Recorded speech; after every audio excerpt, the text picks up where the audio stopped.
Welcome back, everyone, to Pontus Fathom Hobbies. This is Season 4, Episode 4 of Tainted Grail. We're playing Fall of Avalon. We're on Day 4 of Chapter 3A. We're in the first farmhold. Our last encounter had Maggot actually having a breakthrough on his turn. I'm actually going to check on our... We're also playing with the expansion of the Book of Memories here. I just want to check if Maggot gets a new memory based on this. It says 10 rep, have 6 magic when a blood room is visited, visit location 121, complete capture 6, have 3, go to Maggot's memory, have 10. Nope, so we didn't gain a memory, but we did have an interesting encounter in the first farmhold where Maggot met up with some druids and he was redeemed as the prodigal son. So it looks like at least some of the factions are going to redeem Maggot here. We're going to spend another day in the first farmhold here. It's the first foothold of Avalon's conquerors, and it's ruined and abandoned now. There is a dead menhir here, but our menhir will sort of shed his light for another turn longer. So we're going to reduce our menhir down. Reduce this menhir down as well. So these are at 3, this one's at 4, and we'll also reduce this count down to 1. So this is about to go out, and then we're going to switch this card to be a different card on the next turn. So this is a timer that is on the Titan's steps. That's going to switch that card up soon. So we're going to do another inspection of the first farmhold. This is, again, when the first humans set foot on Avalon, they occupied a small strip of land ripped away by the weirdness from Arthur's druid Merlin, and we're exploring that. So we're going to continue that exploration here. Before we do, quick shout out to this channel's sponsor, Pontus Fathom Press. We've got the Cat 2 journals out of Lovecraft's Providence, the 6-volume omnibus, collecting all of August Moldenhauer and Giuseppe Balsamo's writings on genealogy of Cthulhu, archaeology of Yog-Sothoth, psychoanalysis of R'lyeh, necromancy of Nyarlathotep, hermeticism of Hastur, and alchemy of Azathoth. We also have the 4-volume set of the Pontus Fathom podcast series. Most recent volume is the Esoteric Dragon Mysteries, Decoding the Dragon Symbol in Myth and Occult Traditions. I had mentioned last time that part of this that was interesting was the Dragon and the Grail episode. This is from podcast episode 37. You can actually go listen to the podcast on our other channel, Pontus Fathom Press. And if you like it in book form, we've got it all transcribed here. A lot of it is talking through the idea of Holy Blood, Holy Grail, the Merovingians, the early days of Arthurian legends, relation to Saint Michael, the Messianic legacy, the Magdalene, the bloodline of the Pendragons. It says right here, if we continue to the bloodline of the Holy Grail and looking at the elements of Arthurian lore back to the Grail, it is the same Pendragon name. We have the name Pendragon, the head dragon on the island. Pendraco Insularis was the king of kings, the council of the Celtic islands. Pendragons were appointed from the Celtic royal stock by druidic councils. And then you have this idea of the Cymbeline Camelot. Colchester was once called. There was an iron fort in the center of Colchester called Camelot or Camelodunum, or the Celtic Camulot, meaning the curved light. So the curving of the light.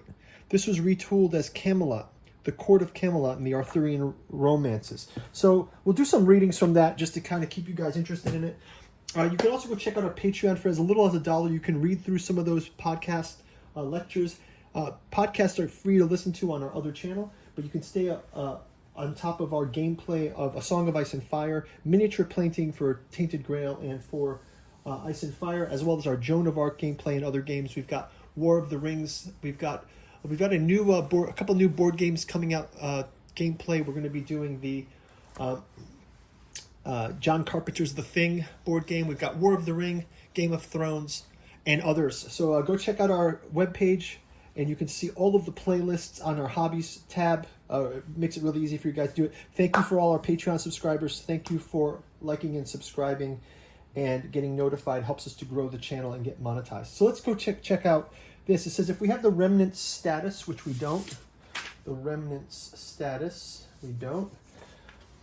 It says, choose one of the following. Inspect the dead. Go to verse 1. Yeah, so we're back in the camp again. So we can descend in the camp. So we're going to go back into the camp again. So it says, you've successfully climbed the stone wall. Now you can look into the fort, where someone set up camp recently. Most of the tents there collapsed and sprayed with blood. One seems to be intact in the middle of the courtyard. So we descend into the courtyard again and search the remnants of the camp. So we're going to choose something different last time. Last time we said, let's go through the other hole. This time we're going to, let's inspect the hole. So last time we inspect the tents. This time we'll inspect the hole. It says, the edge of the hole have already collapsed, but still show signs of spades and pickaxes. The excavation leads to a human-made tunnel, far older than the dugout. The stench coming from the hole reminds you of spoiled milk. Oh, that's disgusting. As you can see from up here, blood-stained stones line the tunnel. Could it be a secret way out of the fort?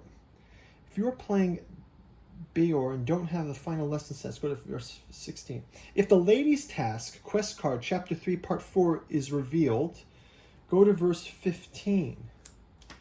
Yeah, so we're in verse 15 then. We'll go to verse 15. There are large boot prints on the blood-covered floor. Someone's been here since the massacre. Was it Airfear? So we retreat carefully or go to 7, or do we go into the tunnel and go to the secret? Let's go to the tunnel and go to the secret. I think that's the right move here. So we go to the tunnel. We want to follow Airfear. It's 1, 1,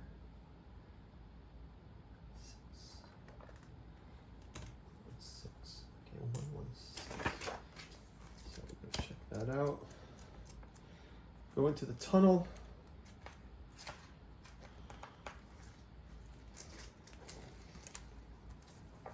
Okay, the corridor leads to a bigger cavern with an enormous sculpture of a coiled worm.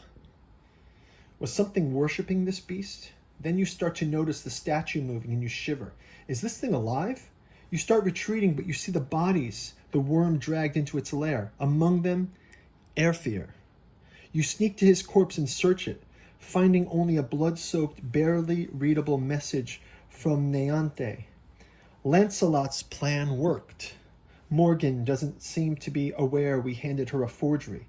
Still, we can't keep the true Grail so close to her. That's why tomorrow I'm heading out. Lancelot wouldn't even tell me where. You've completed a quest. Each character gains 2 experience. Wow, okay, so we've gained 2 more experience. Each character gains 2 experience. So 1, 2. We'll replace those with 5s soon. Okay, 1, 2.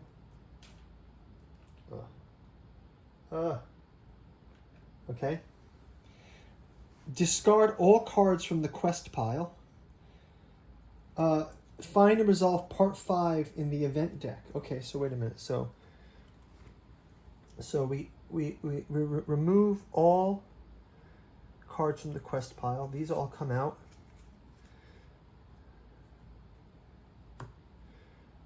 Don't change the structure of the rest of the event deck. Okay, so leave these on top.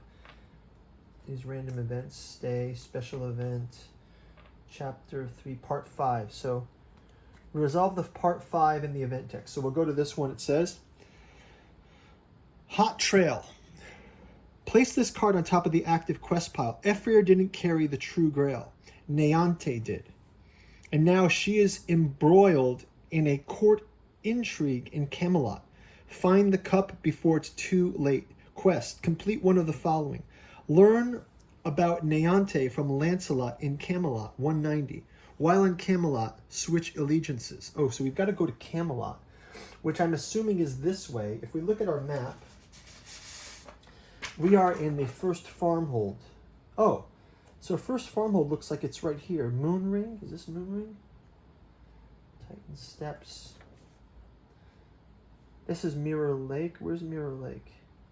Is Mirror Lake Moonring? Huh. I think Camelot is right over here somewhere.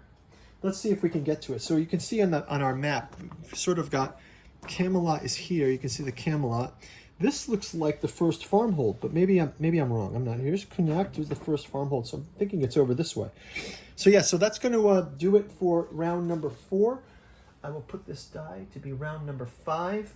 We'll wrap up the turn. We will restore our health to here. We're going to rest here, and that is going to wrap us up for now. And we will jump into the next round. Thanks for watching, guys. We'll see you in turn number 5. Take care. Bye-bye.